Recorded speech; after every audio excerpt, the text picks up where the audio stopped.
नमस्कार. मी भाऊ तोरसेकर. तुम्ही बघत आहात प्रतिपक्ष.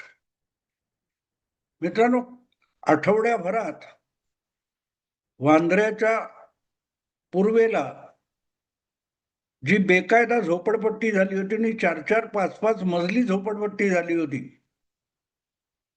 त्याला गरीब नगर नाव होतं, पण तिथे गरीब राहत होते याच्यावर माझा विश्वास नाही. कारण ती सगळी वस्ती वाढताना मी बघितलेलं आहे.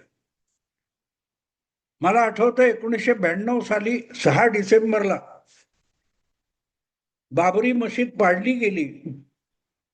त्या रात्री उशिरा मी मालाडहून वांद्र्याला आलो होतो, कारण वांद्र्याला माझं घर होतं बांद्रा पूर्वेला.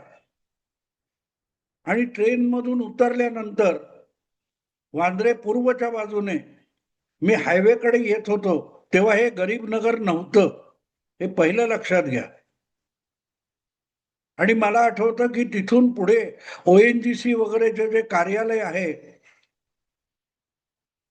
प्रॉव्हिडंट फंड वगैरे पुढे आहेत, पण अगदी सुरुवातीला जे काय ONGC वगैरेची कार्यालय होती, तिथे कुठेतरी एक पोलीस उभे होते, 2-3, आणि स्टेशनच्या बाहेर होते. मध्ये एका बाजूला संपूर्ण खाडीचा दलदलीचा भाग होता आणि दुसऱ्या बाजूला ही बेहरामपाड्याची झोपडपट्टी होती. तर कोणी नव्हतं, निर्मनुष्य रस्ता होता. आणि मी धाडस केलं, मला तिथे काय झालं याची कल्पना नव्हती. दंगलीची सुरुवात झालेली होती आणि मी त्या कडेकडेने आज जेवढा रुंद रस्ता आहे तेवढा नव्हता, कसं बसं 2 बसेस एकमेकाला घासून जाऊ शकतील इतकाच रुंद रस्ता होता. आणि तिथून मी चालत चालत हायवेच्या दिशेने, ONGC कोर्ट वगैरे आहे त्या दिशेने चालण्याचा प्रयत्न करत होतो. आता जो ओव्हरब्रिज झालाय तो नव्हता,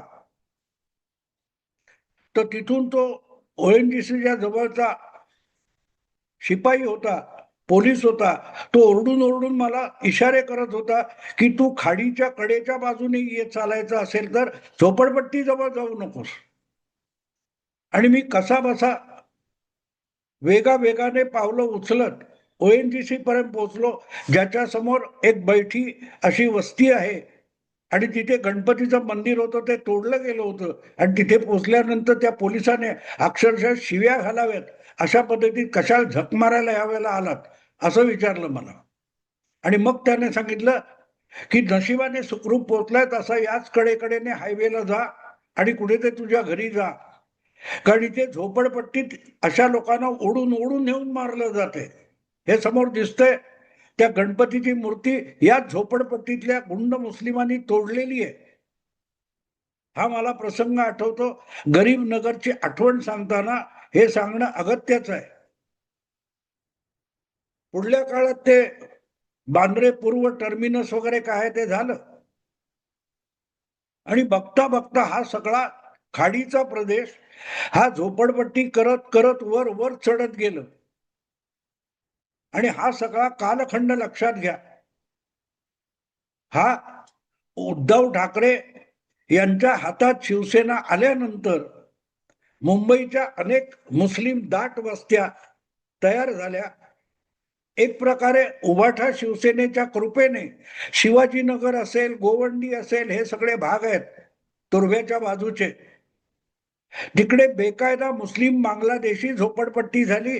तिला आशीर्वाद देण्यामध्ये उद्धव ठाकरे यांच्या नेतृत्वाखालची शिवसेना कामी आली होती.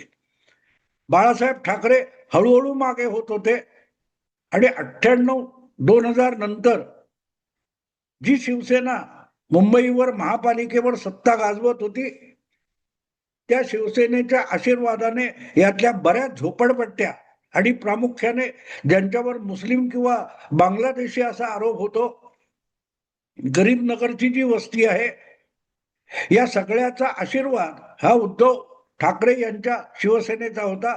तेव्हा अखंड शिवसेना होती. पण या सगळ्यातून ज्या प्रकारे मलिदा काढता येईल त्याकडे शिवसेनेला वळवण्याचं काम उद्धव ठाकरे यांच्या नेतृत्वाखाली झालं, हे विसरू नका. आज नवाब मलिक किंवा तुमचा अबू आझमी यासारखे नगर आमदार ज्या पट्ट्यातून निवडून येतात, तुम्ही 30-40 वर्ष मागे जा, त्या सगळ्या खाड्या आहेत. त्या खाड्या बळकावून गोवंडी, शिवाजीनगर वगैरे परिसरामध्ये या वस्त्या वसवणारे कोण होते? 95च्या दंगलीत किंवा दंगलीनंतर 95 मध्ये तिथून एकदाच रत्नाकर नारकर नावाचा शिवसेनेचा आमदार निवडून आला होता आणि त्यानंतरच्या काळात नवाब मलिक आणि अबू आझमी यांचे हे बालेकिल्ले होऊन गेले. हे बालेकिल्ले होण्या इतकी मुस्लिमांची किंवा बांगलादेशींची दाट वस्ती महापालिकेत कोणाची सत्ता असताना तयार झाली आणि बेकायदा तयार झाली, याचा विचार करणं भाग आहे. आणि मगच तुम्हाला बांद्रा स्टेशन लगतच्या गरीब नगरचा विचार करता येईल. मराठी गेल्या वेळेला किंवा त्याच्या आदल्या वेळेला उद्धव ठाकरे यांच्या शिवसेनेचा नगरसेवक सुद्धा त्या बेहरामपाड्यातला मुस्लिम निवडून आला होता. तेव्हा हे सगळं गरीब नगर म्हणतात तुम्ही, त्याचा बारकाईने विचार केला तर तुमच्या लक्षात येईल की नाव हिंदुत्वाचं घ्यायचं आणि उद्धव ठाकरेंनी अशा मुस्लिम वस्त्यांना आशीर्वाद दिलेला आहे हे लपणार नाही. अगदी यांच्या आधी जेव्हा काँग्रेसचं सरकार होतं तेव्हा सुद्धा इतक्या दाट मुस्लिम वस्त्या मुंबईच्या खाडी परिसरामध्ये जमिनी बळकावून झाल्या नाहीत. उद्धव ठाकरे तर मुख्यमंत्री होते 4 वर्षापूर्वी. त्यांचं पाय उतार झाल्यानंतर त्यांच्या मंत्रिमंडळातला मंत्री अस्लम शेख याच्या आशीर्वादाने मालाड मालवणी तिकडे जे बेकायदा 40-50 टीव्ही मालिकांसाठी स्टुडिओ उभारले होते ते किरीट सोमय्याच्या तक्रारीमुळे जमीनदोस्त करण्यात आले. तो गरीब नगरचा गरीब नवाज कोण आहे हे तुम्हाला वेगळं सांगायला नको. आणि त्यामध्ये हे प्रकरण कोर्टामध्ये लांबत गेलं आणि अखेर आता गरीब नवाज किंवा गरीब नगर उद्ध्वस्त करण्यात आले. तर अनेकांचा असा भ्रम आहे की ठीक आहे, काही दिवसांनी परत सगळं ठीक होईल. नाही मित्रांनो, मुंबई महापालिका भाजपच्या हातात येईपर्यंत या गोष्टी लांबल्या होत्या. आता अशा रीतीने बेकायदा अवैध ज्या झोपडपट्ट्या उबाठा यांच्या आशीर्वादाने आणि कृपेने मुंबईत सोकावल्या, माजल्या, फैलावल्या, त्या सगळ्यांची सफाई होणार आहे. आणि गरीब नगर ही त्याची सुरुवात आहे. भ्रमात राहू नका. हे झालं, विषय संपला, परत सगळं पहिले पाडे 55 असं गरीब नगरची परत वस्ती उभी राहील तर नाही.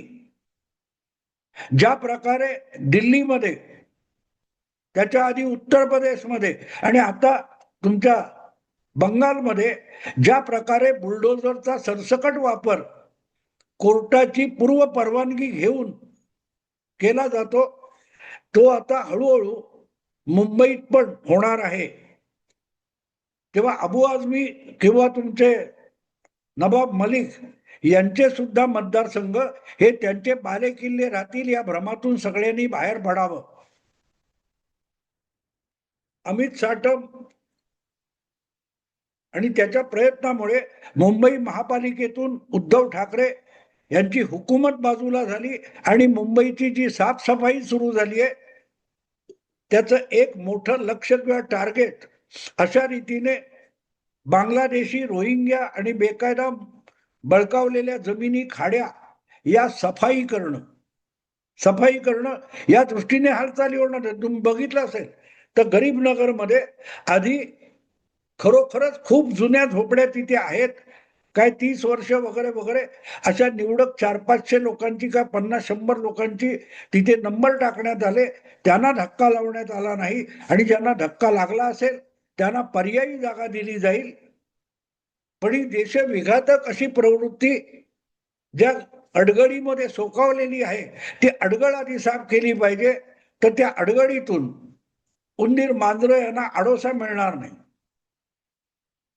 हे फक्त रेल्वेसाठी झालं, या भ्रमात कोणी राहू नये.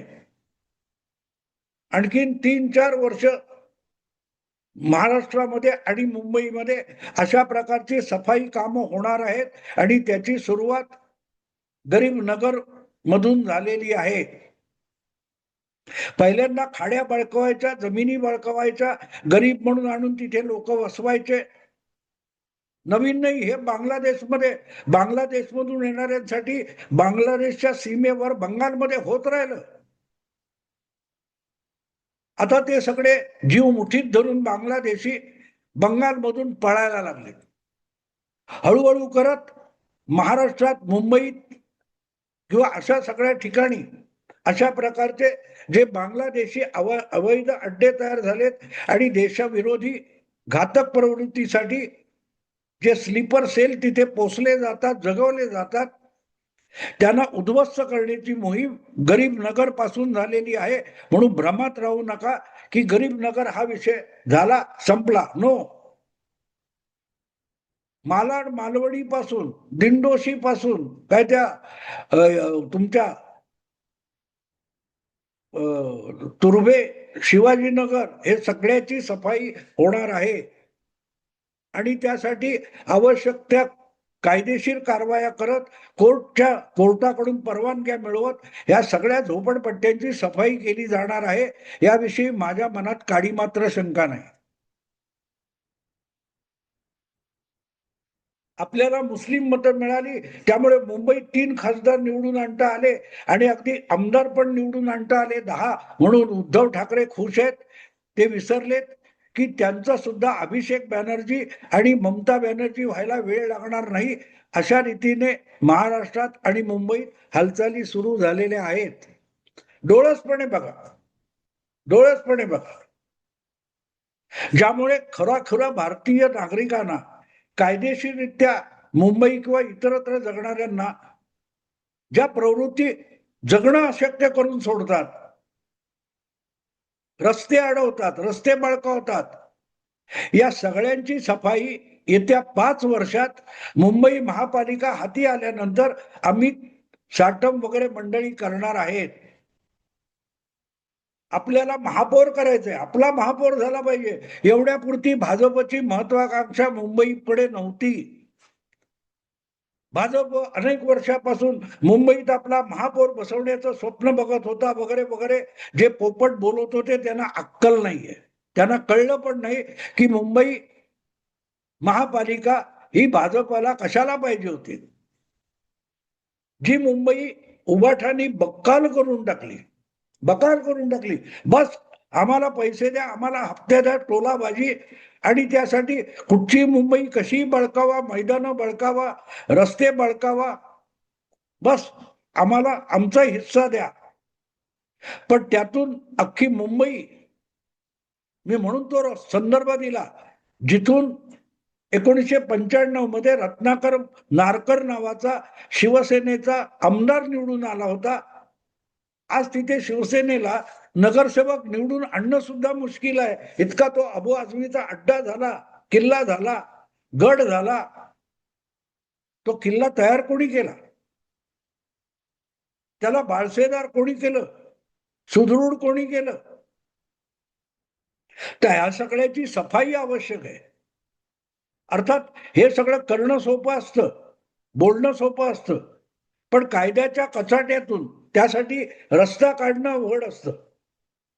त्यामुळे आज जी बांद्र्याच्या पूर्वेला रेल्वेची जमीन, खाडीची जमीन, सरकारची जमीन, मला तर एक व्हिडिओ बघताना एक महिला तिथे चक्क बोलत होती जोरात, ये तो रेल्वे की नहीं है, ये तो कलेक्टर की जमीन है. म्हणजे कलेक्टरची जमीन म्हणजे रोहिंग्या आणि बांगलादेशींना आंदण दिलेली आहे का? 250-300 वर्षापूर्वी कधीतरी मुंबईची बेट ही पोर्तुगीजांच्या ताब्यात होती आणि त्यांनी ब्रिटिशांना आंदण दिली. आपल्या मुलीचं ब्रिटिश राजपुत्राशी लग्न केलं. त्याच्या बदल्यात युरोपमधल्या 2 देशांच्या राजपुत्रांनी आणि राजकन्यांनी एकमेकांना मुंबई आंदण देऊन टाकली. तशी एक प्रकारे उबाठांचं महापालिकेवर हुकूमत असताना मुंबईच्या खाड्या, रस्ते, मैदानं ही जणू काय रोहिंग्यांना आणि बांगलादेशींना आंदण देऊन टाकण्यात आली होती. वाटेल तसं बेकायदा बळकवा, बसा तिथे. ते सगळं साफ करायचं तर मुंबई महापालिकेवर भाजपची निर्वेद सत्ता येणं आवश्यक होतं. मुंबईत भाजपचा महापौर आवश्यक होता.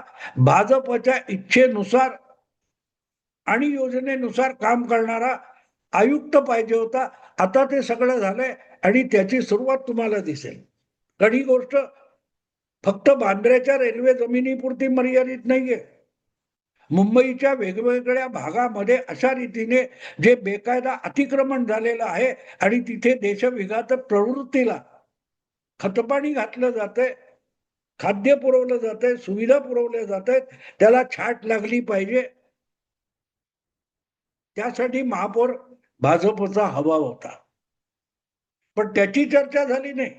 हा भगवा की तो भगवा, ठाकरे ब्रँड की भाजप, विषय तो नसतो. 2 कोटीपेक्षा जास्त लोकसंख्या ज्या मुंबई शहरामध्ये आणि उपनगरामध्ये जगते, त्यांच्या सुरक्षेचा विषय. जो झेंडा सुरक्षा देईल आणि असुरक्षितता निर्दयपणे हटवेल, यासाठी मुंबईत हा नागरी सत्ता बदल आवश्यक होता. महापालिका, विधानसभा, लोकसभा आम्हालाच पाहिजे. तुम्हाला दिली होती ना, तुम्ही यातलं काय रोखू शकलात? उद्धव ठाकरे आणि त्यांचे सुपुत्र आदित्य ठाकरे यांच्याकडे 20-25 वर्ष मुंबईची सत्ता आहे. त्यांनी काय दिवे लावले मुंबईत? योजना आमची होती, योजना आमची होती, आमचे दगड लागलेले आहेत. हे वाटोळं केलं, त्याची जबाबदारी कोणाची? बेहरामवाड्यामध्ये 5-5 मजली झोपडपट्ट्या होतात आणि परत नाव गरीब नगर. गंमत बघा, अख्खी मुंबई बकाल करून टाकण्यात आली. लवकरच दिसेल, पावसाळा दरवाजा ठोठावतोय. मुंबईची तुंबई होते की नाही याच्यातून कळेल. आणि मुंबईची तुंबई नाही, पण 5 वर्षामध्ये नक्की तुम्हाला सांगतो की मुंबईतल्या अशा बळकावलेल्या खाड्या जमिनी आणि नागरिकांसाठी असुविधा निर्माण करणारा सगळा विस्तार जो काही उभाठानी केलेला आहे, त्याची साफसफाई बाकी आहे. त्यासाठी साटम आणि कोण रितू तावडे वगैरे आहेत, मुख्यमंत्री देवेंद्र फडणवीस आहे, यांना पुढची 4 वर्ष 4.5 वर्ष मुंबईवर बारकाईने काम करावं लागेल. पण हे जाणार याविषयी माझ्या मनात शंका नाही. विषय आवडला लाईक करा, शेअर करा आणि प्रतिपक्षाला सबस्क्राईब करा. नमस्कार.